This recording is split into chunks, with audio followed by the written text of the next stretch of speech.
بسم الله الرحمن الرحيم. قال يا نوح إنه ليس من أهلك إنه عمل غير صالح فلا تسألني ما ليس لك به علم إني أعظك أن تكون من الجاهلين.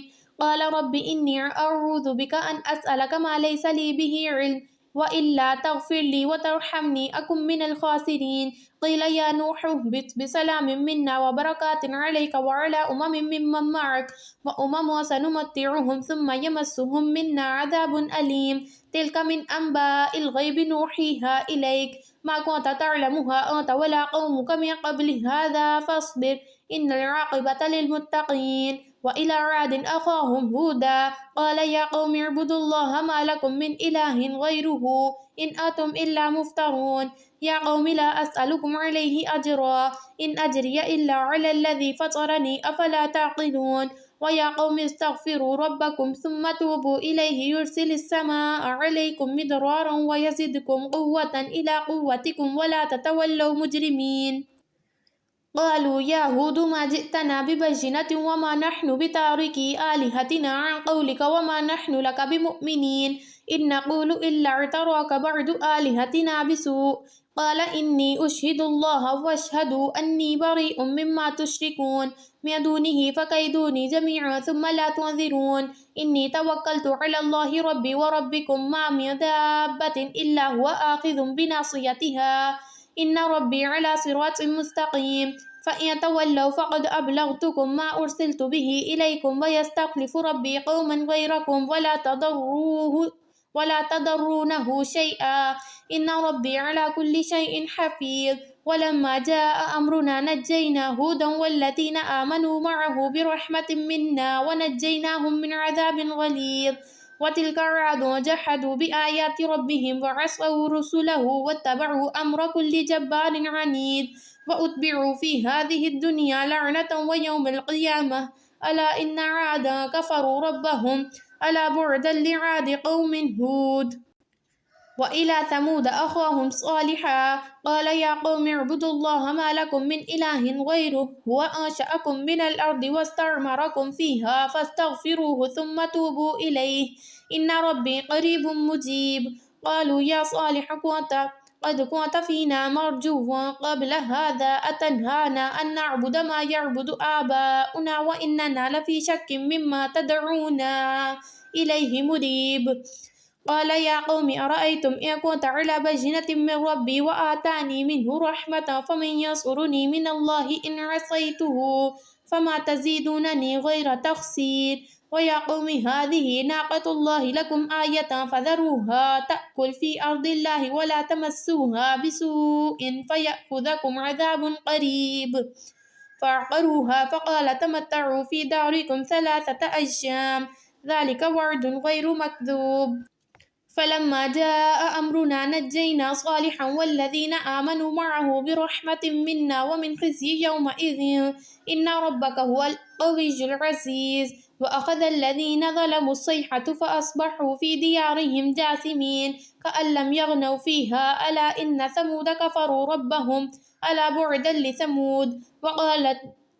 ولقد جاءت رسلنا إبراهيم بالبشرى قالوا سلاما قال سلام فما لبث أن جاء بعجل حنيد.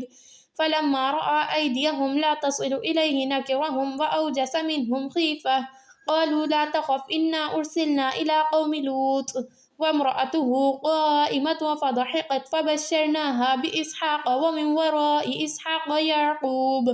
قالت يا ويلتى أألد وأنا عجوز وهذا بعلي شيخا إن هذا لشيء عجيب. قالوا أتعجبين من أمر الله رحمة الله وبركاته عليكم أهل البيت إنه حميد مجيد. فلما ذهب عن إبراهيم الروع وجاءته البشرى يجادلنا في قوم لوط إن إبراهيم لحليم أواه منيب. يا إبراهيم أعرض عن هذا إنه قد جاء أمر ربك وإنهم آتيهم عذاب غير مردود.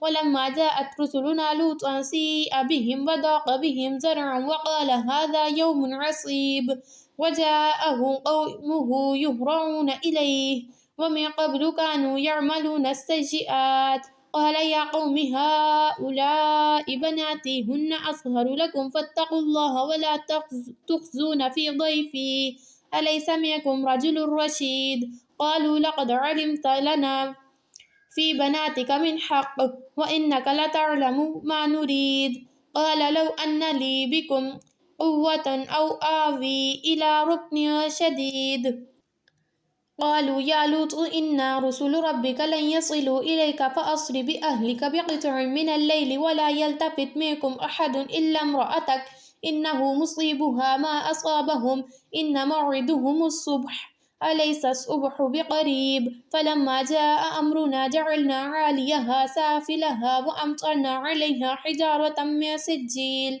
لمنضود مسومة عند ربك وما هي من الظالمین ببعید۔ ترجمہ۔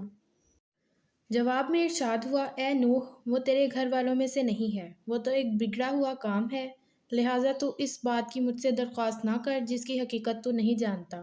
میں تجھے نصیحت کرتا ہوں کہ اپنے آپ کو جاہلوں کی طرح نہ بنا لے۔ نوح نے فوراً عرض کیا، اے میرے رب، میں تیری پناہ مانگتا ہوں اس سے کہ وہ چیز تجھ سے مانگوں جس کا مجھے علم نہیں۔ اگر تو نے مجھے معاف نہ کیا اور رحم نہ فرمایا تو میں برباد ہو جاؤں گا۔ حکم ہوا، اے نوح علیہ السلام، اتر جا، ہماری طرف سے سلامتی اور برکتیں ہیں تجھ پر اور ان گروہوں پر جو تیرے ساتھ ہیں، اور کچھ گروہ ایسے بھی ہیں جن کو ہم کچھ مدت سامانِ زندگی بخشیں گے، پھر انہیں ہماری طرف سے دردناک عذاب پہنچے گا۔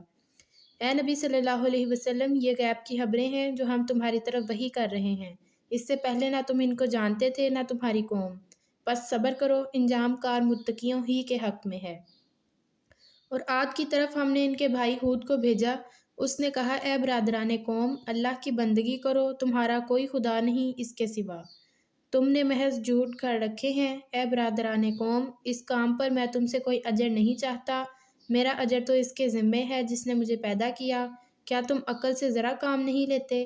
اور اے میری قوم کے لوگو، اپنے رب سے معافی چاہو، پھر اس کی طرف پلٹو، وہ تم پر آسمان کے دہانے کھول دے گا اور تمہاری موجودہ قوت پر مزید قوت کا اضافہ کرے گا، مجرم بن کر زندگی سے منہ نہ پھیرو۔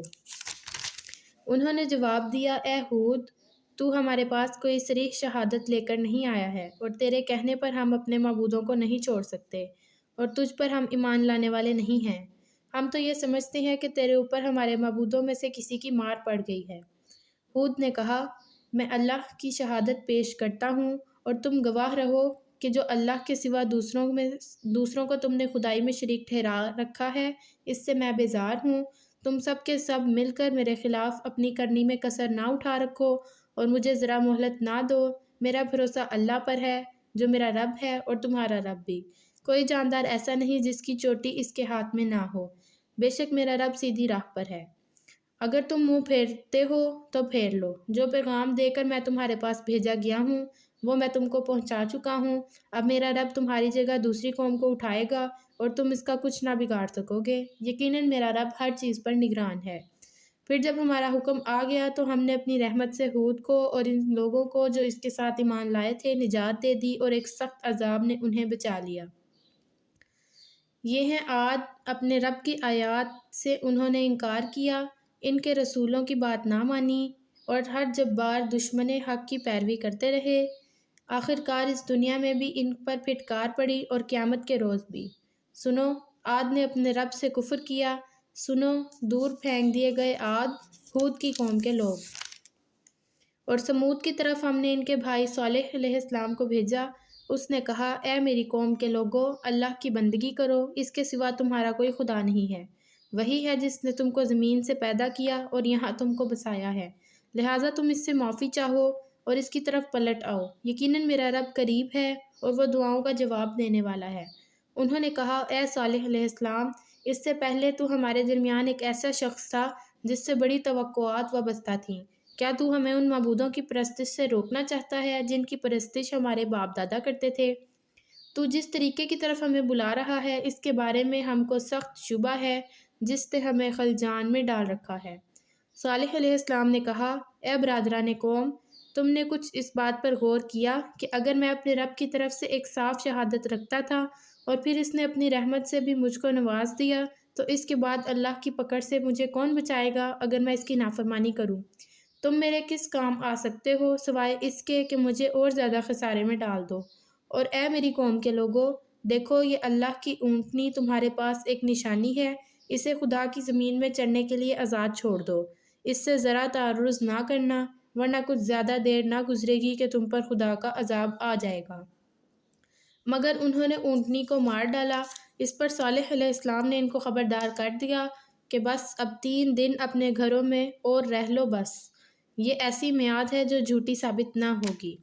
آخر کار جب ہمارے فیصلے کا وقت آ گیا تو ہم نے اپنی رحمت سے صالح علیہ السلام کو اور ان لوگوں کو جو اس کے ساتھ ایمان لائے تھے بچا لیا اور اس دن کی رسوائی سے ان کو محفوظ رکھا۔ بے شک تیرا رب ہی دراصل طاقتور اور بالادست ہے۔ رہے وہ لوگ جنہوں نے ظلم کیا تھا تو ایک سخت دھماکے نے ان کو دھر لیا اور وہ اپنی بستیوں میں اس طرح بے حس و حرکت پڑے کے پڑے رہ گئے کہ گویا وہ وہاں کبھی بسے ہی نہ تھے۔ سنو، سمود نے اپنے رب سے کفر کیا، سنو دور پھینک دیے گئے سمود۔ اور دیکھو ابراہیم علیہ السلام کے پاس ہمارے فرشتے خوشخبری کے لیے پہنچے، کہا تم پر سلام ہو۔ ابراہیم علیہ السلام نے جواب دیا تم پر بھی سلام ہو۔ پھر کچھ دیر نہ گزری تھی کہ ابراہیم علیہ السلام ایک بھنا ہوا بچڑا ان کی ضیافت کے لیے لے آیا، مگر جب دیکھا کہ ان کے ہاتھ کھانے پر نہیں بڑھتے تو وہ ان سے متشبہ ہو گیا اور دل میں ان سے خوف محسوس کرنے لگا۔ انہوں نے کہا ڈرو نہیں، ہم تو لوط علیہ السلام کی قوم کی طرف بھیجے گئے ہیں۔ ابراہیم علیہ السلام کی بیوی بھی کھڑی ہوئی تھی، وہ یہ سن کر ہنس دی۔ پھر ہم نے اس کو اسحاق علیہ السلام اور اسحاق کے بیٹے یعقوب علیہ السلام کی خوشخبری دی۔ وہ بولی ہائے میری کم بختی، کیا اب میرے ہاں اولاد ہوگی جب کہ میں بڑھیا پھونس ہو گئی اور میرے میاں بھی بوڑھے ہو چکے؟ یہ تو بڑی عجیب بات ہے۔ فرشتوں نے کہا اللہ کے حکم پر تعجب کرتی ہو؟ ابراہیم علیہ السلام کے گھر والوں، تم لوگوں پر تو اللہ کی رحمت اور اس کی برکتیں ہیں، اور یقیناً اللہ نہایت قابل تعریف اور بڑی شان والا ہے۔ پھر جب ابراہیم علیہ السلام کی گھبراہٹ دور ہو گئی اور اولاد کی بشارت سے اس کا دل خوش ہو گیا تو اس نے قوم لوط کے معاملے میں ہم سے جھگڑا شروع کیا۔ حقیقت میں ابراہیم علیہ السلام بڑا حلیم اور نرم دل کا آدمی تھا اور ہر حال میں ہماری طرف رجوع کرتا تھا۔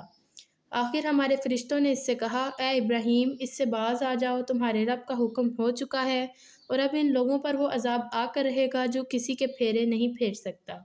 اور جب ہمارے فرشتے لوط علیہ السلام کے پاس پہنچے تو ان کی آمد سے وہ گھبرا گیا اور دل تنگ ہوا اور کہنے لگا کہ آج بڑی مصیبت کا دن ہے۔ ان مہمانوں کا آنا تھا کہ اس کی قوم کے لوگ بے اختیار اس کے گھر کی طرف دوڑ پڑے۔ پہلے سے وہ ایسی ہی بدکاریوں کے خوگر تھے۔ لوط علیہ السلام نے ان سے کہا بھائیو، یہ میری بیٹیاں موجود ہیں، یہ تمہارے لیے پاکیزہ تر ہیں، کچھ خدا کا خوف کرو اور میرے مہمانوں کے معاملے میں مجھے ذلیل نہ کرو۔ کیا تم میں کوئی بھلا آدمی نہیں؟ انہوں نے جواب دیا تجھے تو معلوم ہی ہے کہ تیری بیٹیوں میں ہمارا کوئی حصہ نہیں ہے، اور تو یہ بھی جانتا ہے کہ ہم چاہتے کیا ہیں۔ لوط علیہ السلام نے کہا کاش میرے پاس اتنی طاقت ہوتی کہ تمہیں